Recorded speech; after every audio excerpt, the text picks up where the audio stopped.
The New Orleans Jazz and Heritage Foundation promotes, preserves, and perpetuates music, culture, and heritage through programs, cultural, educational, and economic activities year-round. Learn more at jazzandheritage.org.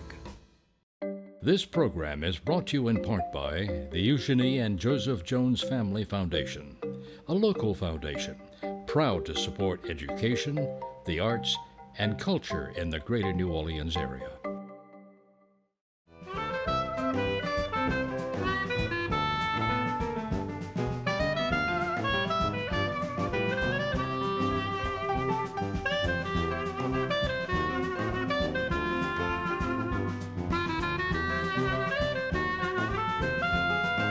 I'm Peggy Laborde, and welcome to Steppin Out with updates from the local restaurant, arts, and entertainment scenes. Joining me, Jeff Poreé, owner of Jeff Poreé Plastering, here to show and tell us about the ancient artistry that adorns so many local buildings. Welcome, Jeff. Thank you so much, Peggy, for having me. Great to see you. We have a lot to talk about. And Poppy Tooker, yay, host of Louisiana Eats on WWNO Radio. Hey, Miss Poppy. Hello, Peg. Hello. And she's back, Annie Irvin, Executive Director of the historic BK House and Gardens, with a very special event. Good to see you. Thank you. Hey. Alan Mason is off this week, but Poppy, a Mother's Day suggestion. Well, you know, for those who haven't tuned into this yet, Mother's Day is Sunday. So it's either time to make those reservations or make up your mind about Mom. And I wanted to tell everybody about a really special menu that's being served on Sunday at the Good Catch Thai Bistro, one of my favorite restaurants, where Chef and her mom she'll be serving a special menu in honor of her mom, who still is back in Thailand. And the dishes are going to include Thai congee with seared Gulf shrimp, pork, egg, shiitake mushrooms, ginger, and green onions. There'll be an omelet pad thai, a cow lao delectable beef soup. Then there's a spicy curry noodle dish with beef short ribs, and Cow Pad American. And this is interesting. It's a fried rice dish invented by the Thai people back in the 1970s, specifically for American soldiers who were stationed there overseas. Anyway, there's one idea. Get those reservations. She'll be serving that day from 11 a.m. until 9 p.m. Don't miss it. Then, you know, I'm really big on a picnic for Mother's Day, because the restaurants, it's a hard day for everybody. It's like New Year's Eve. And so I recommend this time everybody go to Picnic Provisions and Whiskey, which is right there on the corner of Magazine and State Street, close to Audubon Park, where even the picnic basket is waiting for you and Mom. And what goes better with fried chicken than champagne? And their Mother's Day special is going to be half off bottles of champagne and champagne by the glass. For $20, you can rent the picnic basket for 24 hours, and they'll fill it up. But at Picnic Provisions and Whiskey, there's great shopping to be done, too. There's blankets. Don't forget, here, we're going to go ahead and we'll sprinkle this on in a second. Don't forget the Crystal Hot Sauce Pepper Pulp, which is only available there and at Le Petit Bleu, and that's for the extra spicy mom.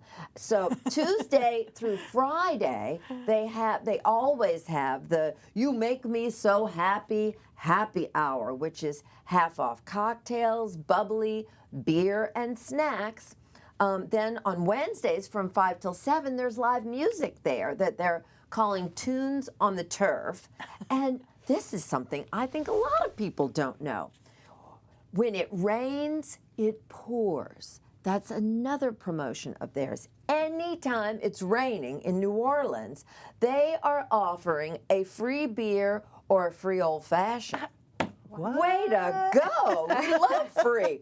So anyway, that pepper pulp is really special and divine, and that is one of their big secrets. That's the only place you can get it, and of course they use crawfish boil in prepping their chicken. So, but maybe Mom wants lobster for Mother's Day. I understand, and there is a new hot spot that I visited the other day, which is called The Batcher. The Batcher is in its infancy right now, right over the levee at Walnut Street. It's a new food truck gathering spot right there on the river. The view is gorgeous, and along with the Nell Shell, which is always serving a delicious lobster roll, Imperial Woodpecker Snowballs is there. Is that the butterfly? No, it's across. You know what is the address? 123 Walnut Street. Those two high rises. Those beautiful condos. Yes, it's where the Biso property was. Gotcha. Yeah, it's fabulous. Peggy, you wouldn't believe the river's so high. The view there is incredible. So there's also Bootsy's, Stella's Froyo, Petite Rouge Coffee. They're there from 11 a.m. until sunset, Friday through Sunday. You can bring the kids. You can bring the dogs. Is it easy to park?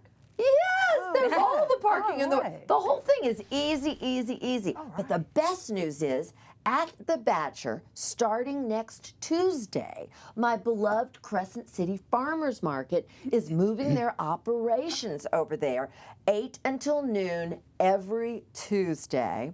And this gargantuan space is available for events. Now, last of all, I want to give everybody a heads up that someone who I love, Sarah Lohman, who is an author who is a girl after my own heart. You know, back in the days with slow food and all those endangered foods I was trying to save, turns out I gave up that project, but there was young Sarah waiting in the wings. She's the one who wrote 8 Flavors, was her previous bestseller, but her new book is Endangered Foods, and we're going to have an author conversation on Sunday, May 18th, at Octavia Books. And anybody who was a former Slow Food member, anybody who has any interest in endangered foods like filet powder, Creole cream cheese, melitons, all these things we've almost lost over the years, Sarah and I are going to be discussing exactly that. Oh, that's wonderful. You're the queen of slow food here. Used to be. Yeah, I was. I remember it well. Thank you so much. Thanks, Peg. Speaking of food, Annie, this historic house, of course, on Charles, across from Ursuline, has quite a storied history, but you're going to add a dinner, too. Tell us a little bit about the house and what you're planning. So the BK House was built in 1826, and it's been owned by 6 different families. It was a community center. It's now a museum, of course. And so we're going to celebrate all of the eras that really formed us through a culinary journey through time. And we're going to show some photos as we speak. We're calling it Dining Through Time. There are 5 different rooms. They will be kind of creating an immersive experience for all of the guests. So you'll start with sort of pre-colonial Louisiana into Creole New Orleans, celebrating the Sicilians in the French Quarter, and then most importantly, I think for us, we're celebrating the 100-year anniversary of the saving of the house in 1925. And then we'll celebrate Kaiser's era with the mid-century dessert station. So when we say Kai's, we should say Francis Parkinson Kai's, of course. For just if this is new for some folks, you know, a very famous writer, very prolific writer. Dinner at Antoine's. And Dinner at, including, Dinner at Antoine's, had quite a few bestsellers. Indeed. But loved the house and helped preserve it. She did. She preserved the house in the 40s. She lived there until she died in 1970, and then she set up the foundation that now runs the museum. So we are so fortunate for that. And yes, General Beauregard did live there, but so did other families, Sicilian families. That was sort of the back of the quarter known of as Little Palermo, some of the Sicilian immigrants. So many stories to tell. Absolutely. There, and we celebrate the people, everybody who contributed to our history, from the people who built the house, a lot of free men of color, to the people who owned the property, and then the people who served them, whether they were enslaved or free.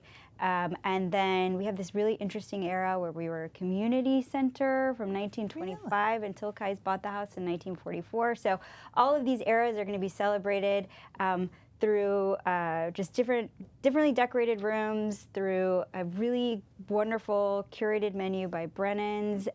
Blue Book Barkeeps designed the cocktail pairing, so each room has a different course with a cocktail that goes with it. They're all historically inspired.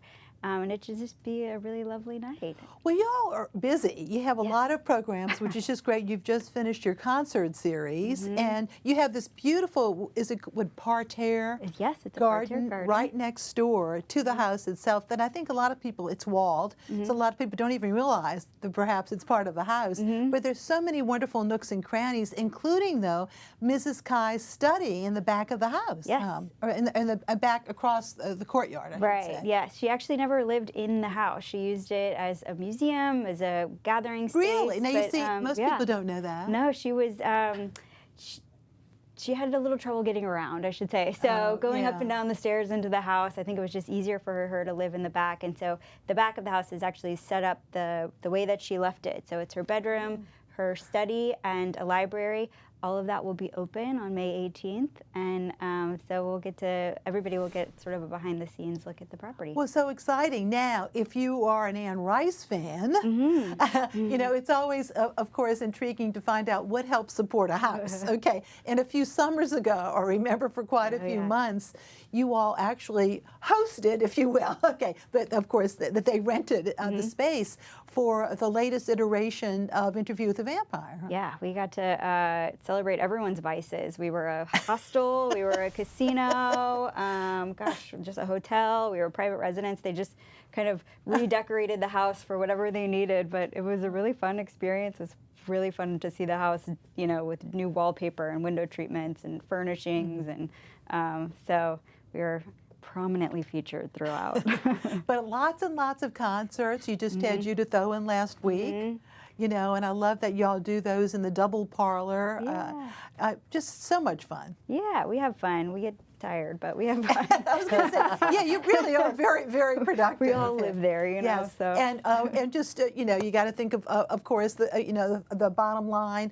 You all do rent out for weddings and for special events. We And do a lot of special events almost every weekend in the spring and the fall. We have a wedding. so it seems, right, Annie? Yeah. So it seems, right. Once again, Living Through Time, Sunday, May 18th, as we said, and go to bkhouse.org for all the details on that too. And you told me you're even going to have flowers of the time period? Yeah, I mean, it is an immersive experience. So there are, in one room where we're celebrating, you know, some of the fundraisers that were held to restore the house in 1925, there's going to be little foxtrot steps, so people are going to be encouraged to dance. We'll have costumes on display. It's going to be really fun. Sounds great. Yeah. That sounds great. Well, we love this because there's also a connection for our next guest, because Mr. Poreé has shown his talents very much in helping to restore so many different buildings and houses around our city, including BK House. Yeah. Yes, very good.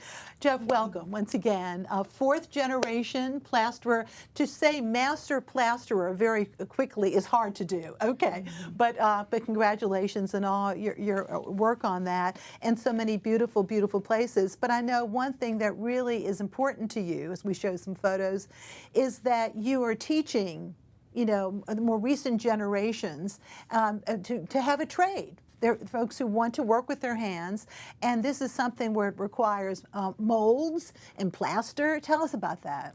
Well, you know, not everyone's going to go to college, and we have a city that requires a lot of maintenance. We have old buildings and many trades and traditions of trades.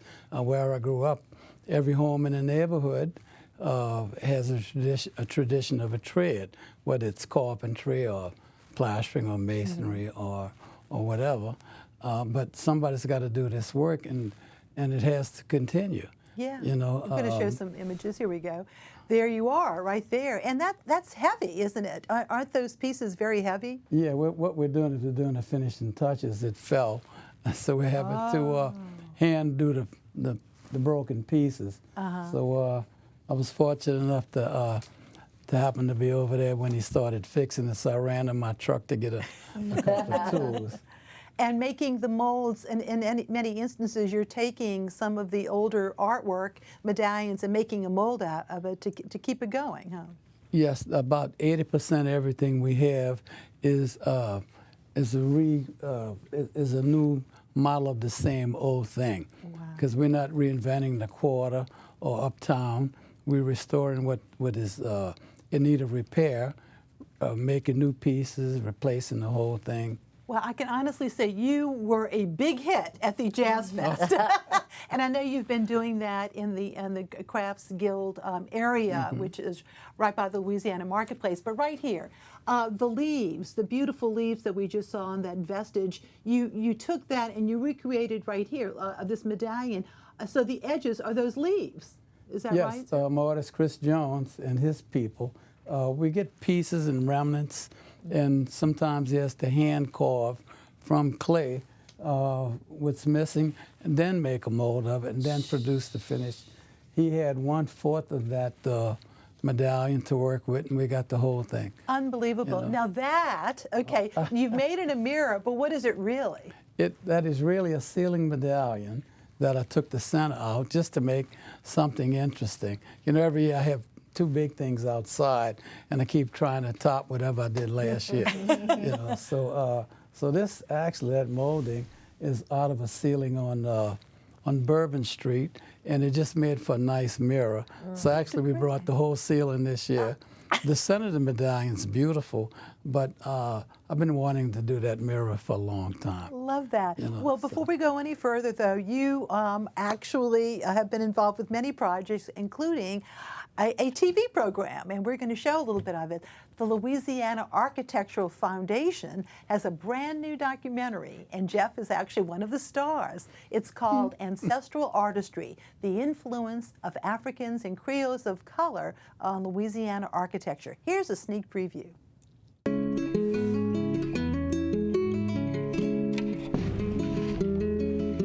People here don't have a relationship with food and music and architecture. It is just part of them. I'm Jeff Poreé. I'm the 4th, possibly 5th generation plasterer in my family.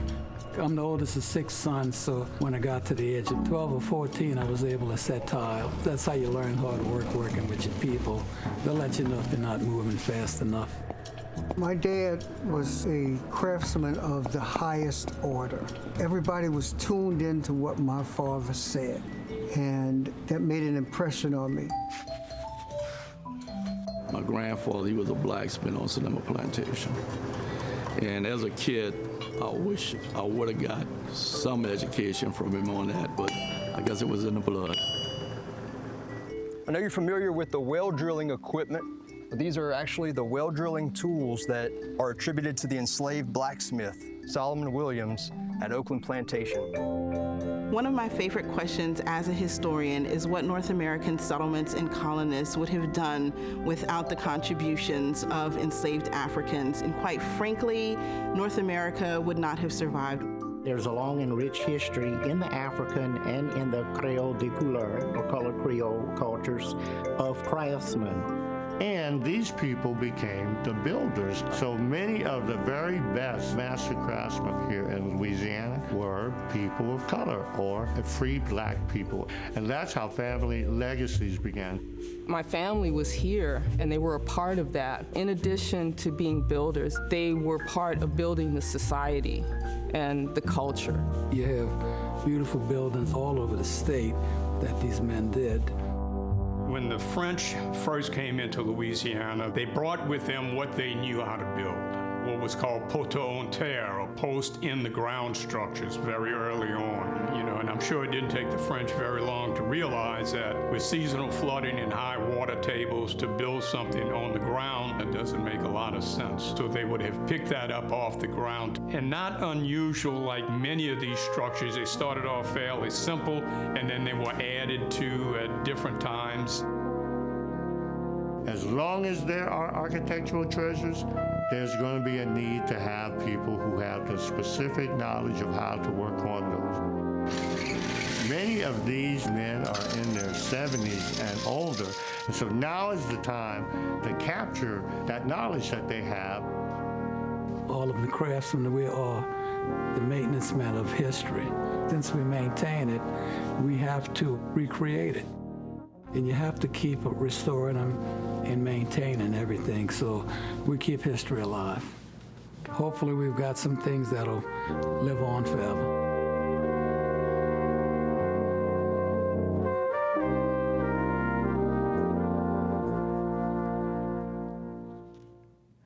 Co-produced by Make Made Productions. There will be a screening of ancestral artistry on June the 7th at 11 a.m. at the Corpus Christi Epiphany Community Resource Center on St. Bernard Avenue.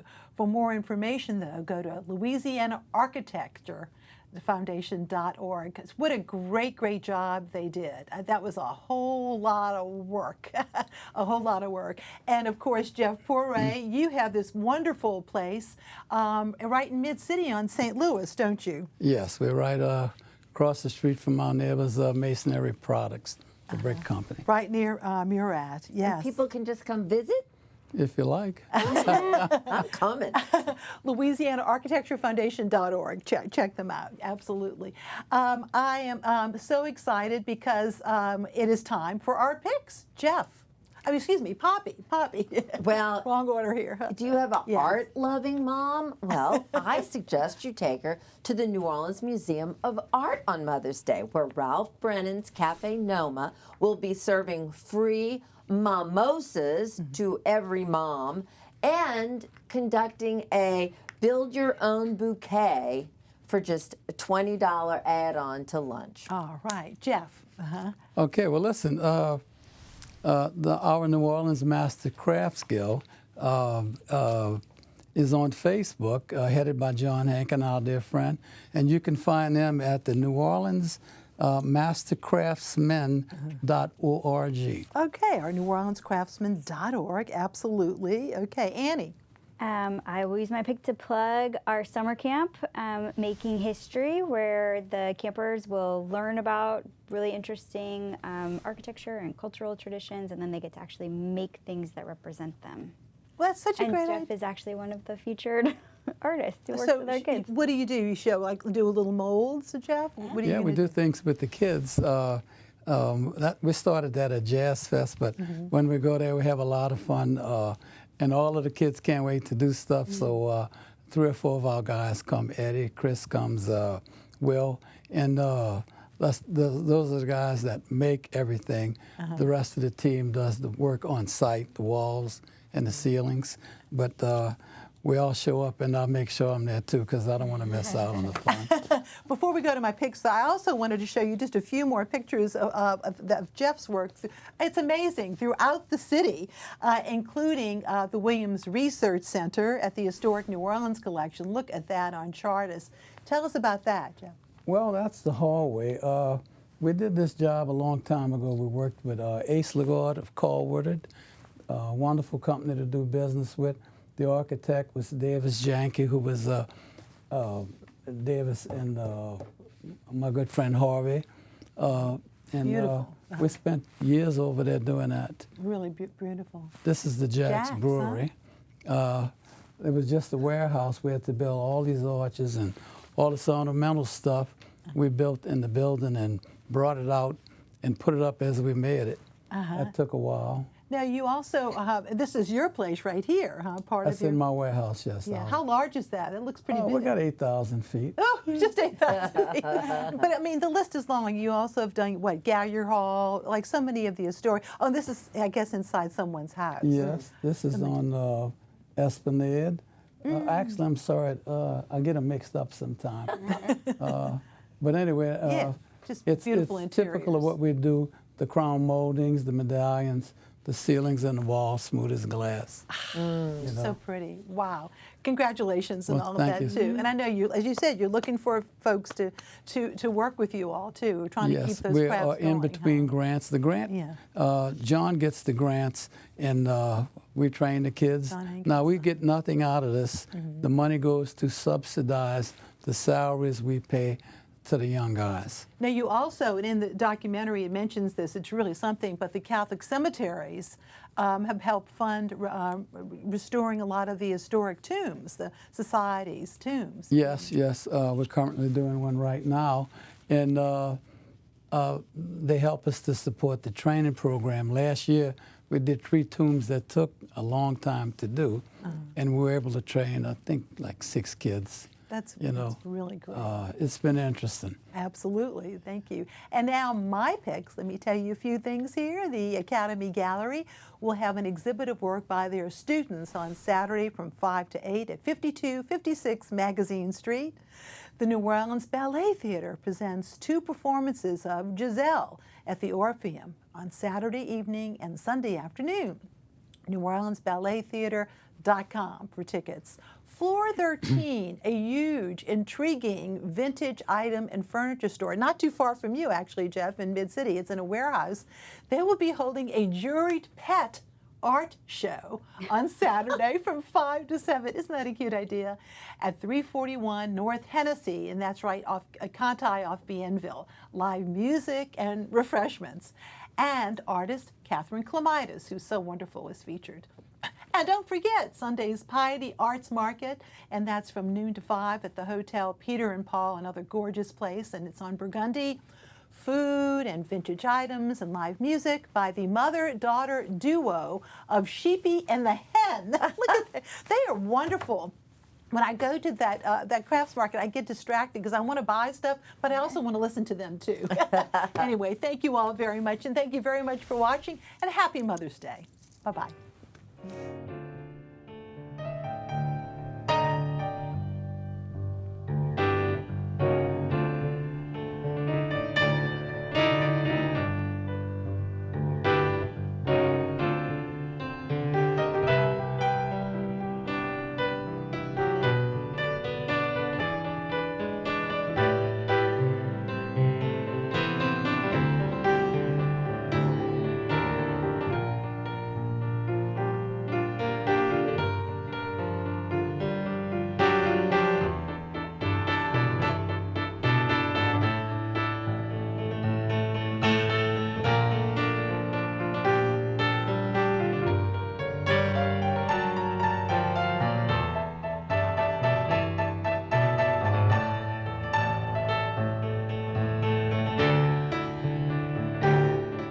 The New Orleans Jazz and Heritage Foundation promotes, preserves, and perpetuates music, culture, and heritage through programs, cultural, educational, and economic activities year-round.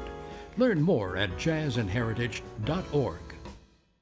This program is brought to you in part by the Eugenie and Joseph Jones Family Foundation, a local foundation proud to support education, the arts, and culture in the greater New Orleans area.